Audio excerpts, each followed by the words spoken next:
நம்ம எல்லாருக்குமே தெரியும் ஓட்டு போடுறது நம்மளோட ஜனநாயக கடமைன்னு. ஆனா சிலருக்கு அது ஒரு மதக்கடமையாவும் இருக்கு. இந்த ரெண்டு கடமைகளும் ஒன்னோட ஒன்னு எப்படி இணையுது, அத பத்தி தான் நாம இன்னைக்கு விரிவா பார்க்க போறோம். நம்மளோட அலசல இந்த ஒரு முக்கியமான கேள்வியிலிருந்து தான் தொடங்க போறோம். வாக்களிக்கிறது ஒரு ஜனநாயக கடமையா இல்ல அதுக்கும் மேல ஒரு மதக்கடமையா? சிலரை பொறுத்த வரைக்கும் இது ரெண்டுமே தான். இந்த கோணத்துல தான் நாம இன்னைக்கு பார்க்க போற மூலக்கட்டுரையும் அமைஞ்சிருக்கு. அந்த மூலக்கட்டுரையின் மைய கருத்தே இதுதாங்க. மார்க் அறிஞர்களோட பார்வையில ஒரு ஜனநாயக நாட்டுல வாழ்ற முஸ்லிமுக்கு ஓட்டு போடுறதுங்கிறது தவிர்க்கவே முடியாத ஒரு மத கடமை. அத வாஜிப் அப்படின்னு சொல்றாங்க. ஆனா ஏன் அப்படி சொல்றாங்க? அதுக்கு அவங்க சொல்ற காரணங்கள் என்ன? வாங்க இன்னும் கொஞ்சம் ஆழமா பார்க்கலாம். இந்த கட்டுரை முன்வைக்கிற முதல் வாதம் ரொம்பவே சுவாரஸ்யமானது. அது என்ன சொல்லுதுன்னா, நம்ம போடுற ஒவ்வொரு ஓட்டும் நம்ம கொடுக்கிற ஒரு சாட்சியத்துக்கு சமம்னு சொல்லுது. இந்த ஒப்பீடு நம்ம ஓட்டு போடுறத பத்தி யோசிக்கிற விதத்தையே மாத்தக்கூடியது. வாங்க எப்படின்னு பார்ப்போம். இங்க நம்ம முதல்ல புரிஞ்சுக்க வேண்டிய ஒரு முக்கியமான வார்த்தை ஷஹாதா, அப்படின்னா சாட்சியம். இஸ்லாமிய பார்வையில ஒரு உண்மையை தெரிஞ்சுக்கிட்ட ஒருவர் அதுக்கு சாட்சி சொல்ல வேண்டியது ரொம்ப ரொம்ப முக்கியமான கடமை. அதை வேணும்னே மறைக்கிறது ஒரு பெரிய பாவமா கருதப்படுது. இந்த ஒப்பீட்டை கொஞ்சம் பாருங்களேன்.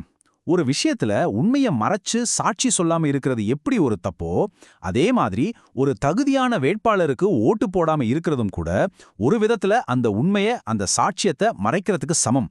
இதுதான் இந்த வாதத்தோட சாராம்சம். இந்த வாதத்தை இன்னும் வலுவாக்க மூல கட்டுரையில குர்ஆன்ல இருந்து இந்த வசனத்தை மேற்கோள் காட்டுறாங்க.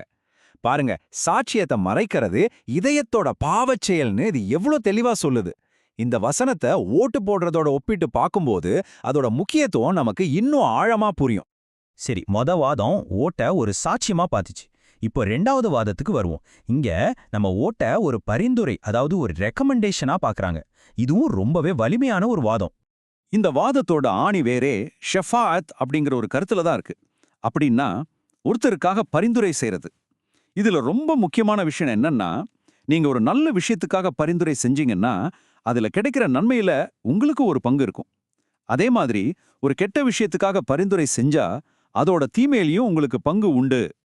இந்த ஒப்பீட்டை பார்த்தா விஷயம் இன்னும் நல்லா புரியும்.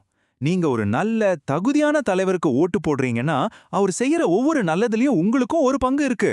அதே சமயம் தகுதி இல்லாத ஒருத்தருக்கு நீங்க ஓட்டு போட்டா அவர் செய்யற தவறுகளோட சுமையிலையும் நமக்கு பங்கு இருக்கு. அப்போ நம்ம ஓட்டுங்கிறது சும்மா ஒரு செயல் இல்ல, அது ஒரு கூட்டு பொறுப்பு.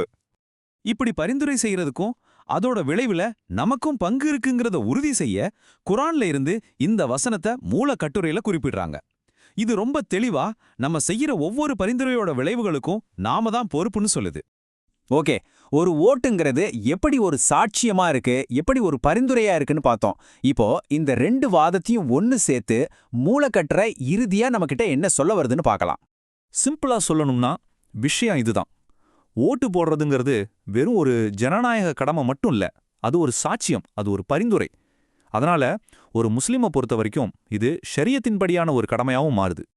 இந்த மூலக்கட்டுரை ஒரு குறிப்பிட்ட தேர்தலை மனசுல வச்சு எழுதப்பட்டிருந்தாலும் அது சொல்ற செய்தி எல்லா காலத்துக்கும் பொருந்தும்.